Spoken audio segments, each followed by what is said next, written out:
School districts will tell you the school day doesn't begin with the first bell. It starts when students get on the bus. That is why Hampton City Schools is trying to improve with new training for bus drivers.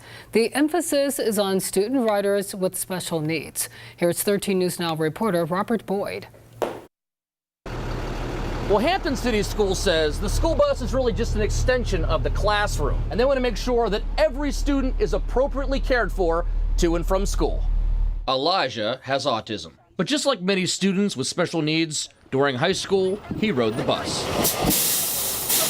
Elijah's mother, Luan, says it's reassuring to know that Hampton City Schools is offering a new type of training this year to make sure all their drivers are prepared to serve their special needs passengers.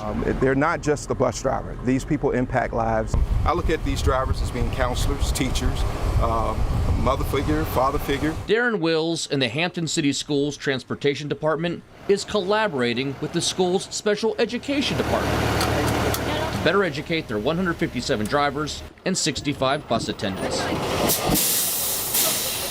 It is our goal as a transportation department and a school division to make sure that we meet the needs of all of our students. I'm very proud that they're moving forward with that. So to know that once I place my child on that bus, the driver is confident that they know what they're doing and have a plan in action if something were to happen. The school district will be covering everything from helping children physically get to their seat to how to react if a student has an emotional breakdown. They want to go over and see how they can, console that particular student and maybe try to redirect what's going on in that particular situation to something positive. Luan says by offering this training, Hampton is building another layer of trust between parents, students, and the school district. And I hope it's a model for other cities to move above and beyond as far as those protocols. The school district says all they are trying to do is live up to their motto.